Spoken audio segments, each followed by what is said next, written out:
Clip number 858۔ اس clip میں سورہ انبیاء کی آیت نمبر 53 سے لے کر 56 تک کی تلاوت، ترجمہ اور تفسیر قرآن صراط الجنان آپ سماعت فرمائیں گے۔ بسم اللہ الرحمن الرحیم۔ ترجمہ: اللہ کے نام سے شروع جو نہایت مہربان رحمت والا ہے۔ قالوا وجدنا آباءنا لها عابدین۔ ترجمہ: انہوں نے کہا ہم نے اپنے باپ دادا کو ان کی پوجا کرتے ہوئے پایا۔ قالوا، انہوں نے کہا جب لوگ مجسموں کی عبادت کرنے پر کوئی دلیل پیش کرنے سے عاجز ہو گئے تو وہ کہنے لگے ہم نے اپنے باپ دادا کو اسی طرح کرتے پایا ہے، لہٰذا ہم بھی اسی طرح کر رہے ہیں۔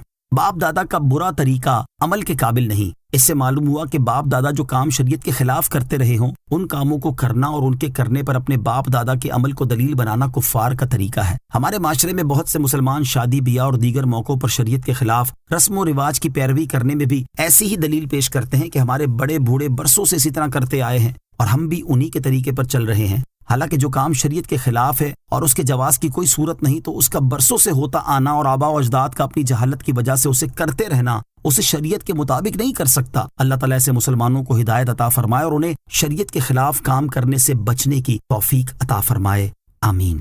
قال لقد كنتم أنتم وآباؤكم في ضلال مبين۔ ترجمہ: فرمایا بے شک تم اور تمہارے باپ دادا سب کھلی گمراہی میں ہو۔ قال، فرمایا۔ قوم کا جواب سن کر حضرت ابراہیم علیہ السلام نے ان سے فرمایا کہ تم اور تمہارے باپ دادا جنہوں نے یہ باطل طریقہ ایجاد کیا سب کھلی گمراہی میں ہو اور کسی عقل مند پر تمہارے اس طریقے کا گمراہی ہونا مخفی نہیں ہے۔ دینی معاملے میں کسی کی رعایت نہیں۔ اس سے معلوم ہوا کہ دینی معاملے میں کسی کی رعایت نہیں بلکہ حق بات بہرحال بیان کرنی چاہیے۔ ہاں کہاں کس حکمت عملی کے مطابق بات کرنی چاہیے، سختی سے یا نرمی سے، تو یہ بات مبلغ کو معلوم ہونی چاہیے۔ شریعت کے خلاف کام میں کثرت رائے معتبر نہیں۔ اس سے یہ بھی معلوم ہوا کہ خلاف شرع کام میں کثرت رائے کا کوئی اعتبار نہیں۔ ہمیشہ انبیاء کرام علیہ السلام اور ان کے ساتھی قلیل ہوتے اور دشمنان اسلام اکثریت میں ہوتے تھے، لیکن وہ اکثریت جھوٹی تھی اور انبیاء کرام علیہ السلام سچے تھے۔ قالوا اجئتنا بالحق ام انت من اللاعبین قال بل ربكم رب السماوات والأرض الذي فطرهن وأنا على ذلكم من الشاهدين۔ ترجمہ: بولے کیا تم ہمارے پاس حق لائے ہو یا یوں ہی کھیل رہے ہو؟ فرمایا بلکہ تمہارا رب وہ ہے جو آسمانوں اور زمین کا رب ہے، جس نے انہیں پیدا کیا اور میں اس پر گواہوں میں سے ہوں۔ قالوا اجئتنا بالحق، بولے کیا تم ہمارے پاس حق لائے ہو؟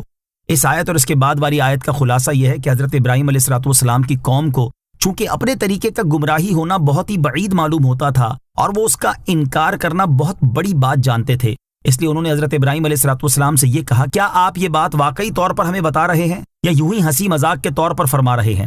اس کے جواب میں آپ علیہ السلام نے اللہ تعالیٰ کی ربوبیت کا بیان کر کے ظاہر فرما دیا کہ آپ کھیل کے طور پر کلام نہیں کر رہے بلکہ حق کا اظہار فرما رہے ہیں۔ چنانچہ آپ نے فرمایا تمہاری عبادت کے مستحق یہ بناوٹی مجسمے نہیں بلکہ تمہاری عبادت کا مستحق وہ ہے جو آسمانوں اور زمین کا رب ہے، جس نے انہیں کسی سابقہ مثال کے بغیر پیدا کیا، تو پھر تم ان چیزوں کی عبادت کیسے کرتے ہو جو مخلوقات میں داخل ہیں؟ اور میں نے تم سے جو بات کہی کہ تمہارا رب صرف وہ ہے جو آسمانوں اور زمین کا رب ہے، میں اسے دلیل کے ساتھ ثابت کر سکتا